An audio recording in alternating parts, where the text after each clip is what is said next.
Video کو like کر کے آگے شیئر ضرور کر دینا۔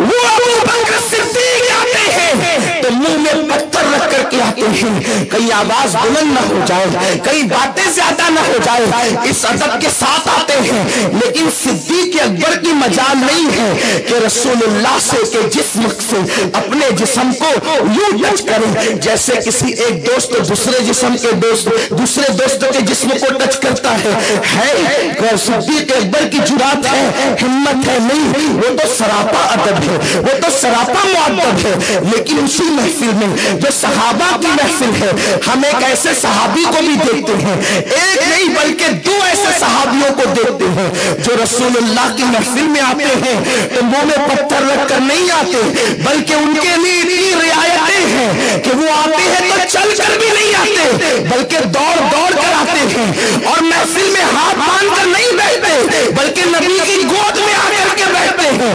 حضور خطبہ دے رہے ہوتے ہیں، وہ نبی کی داڑھی سے کھیل رہے ہوتے ہیں۔ ہے کسی صحابی کی ہمت جو خطبہ دیتے وقت نبی کی داڑھی سے کھیلے، نبی کے بٹن کھول کر کے نبی کے سینے میں جھانکے؟ ہے کوئی؟ اگر یہ دو صحابی نظر آتے ہیں وہ صرف حسنین کریمین ہیں، ان کے علاوہ کوئی نہیں ہو سکتا۔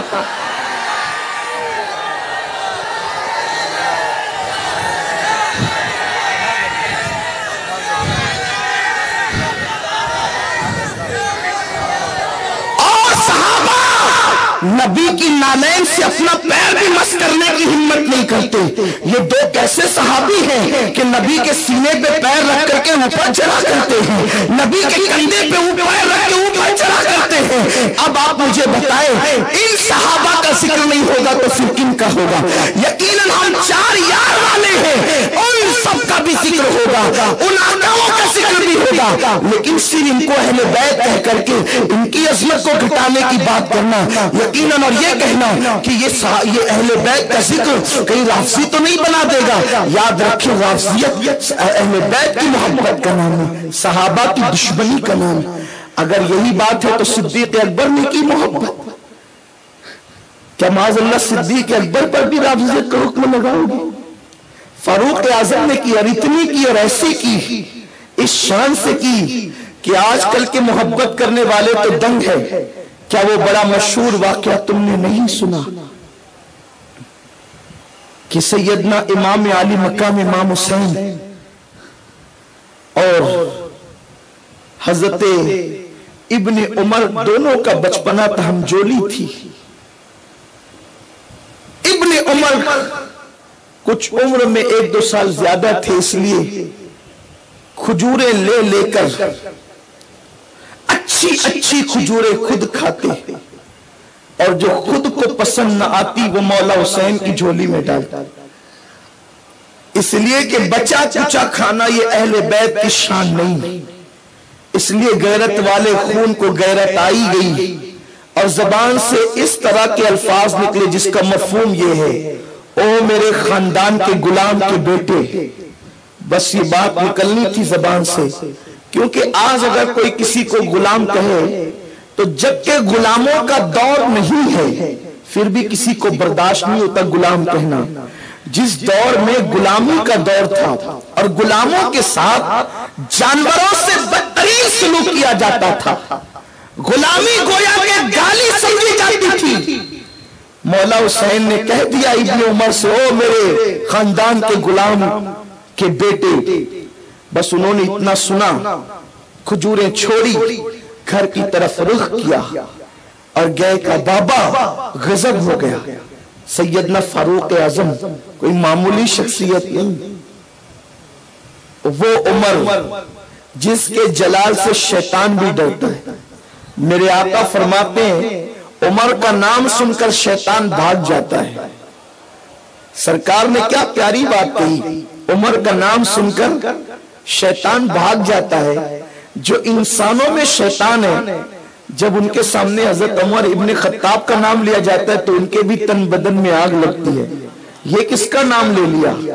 گویا کہ رسول اللہ نے رافضی شیطانوں کا تذکرہ خود ہی فرما دیا۔ یوں ہی میرے آقا میرے سرکار کو اللہ نے وہ شان دی تھی کہ حضور ایک بات کہے اور اس میں ہزاروں ترجمے نکالتے رہیے. جب لوگ غالب اور اقبال کے شعر میں کئی ترجمے کرتے ہیں، کئی شرح کرتے ہیں، جب ایک عام لوگوں کی شاعری کے اندر اس قدر گویا کہ سمندر کو کوزے میں سمیٹا گیا ہے، تو میرے رسول کے کلام کی شان کیا ہوگی. وہ زبان جس کو سب کن کی کنجی کہے، اس کی نافذ حکومت پہ لاکھوں سلام. اس زبان سے لگا ہوا لعاب اگر نکل جائے تو کھاری کنویں میٹھی ہو جائیں. جب لعاب کی یہ شان ہے تو خدا کی قسم ان کی زبان سے نکلے ہوئے الفاظ کا عالم کیا ہوگا. وہ کیا شان والے الفاظ ہیں. خدا کی قسم آقا فرماتے ہیں کہ عمر کا نام سن کر شیطان بھاگ جاتا ہے. جس رستے سے عمر چلتا ہے شیطان وہ راستہ چھوڑ دیتا ہے. میرے آقا صلی اللہ علیہ وسلم کے دیوانوں، اس وقت بھی عمر کا درہ یا حضرت فاروق اعظم کا جلال بڑا مشہور تھا. بچہ بھاگتے ہوئے باپ کے پاس آیا، بابا بابا غضب ہو گیا. میرے آقا فاروق اعظم نے فرمایا بیٹے ہوا کیا؟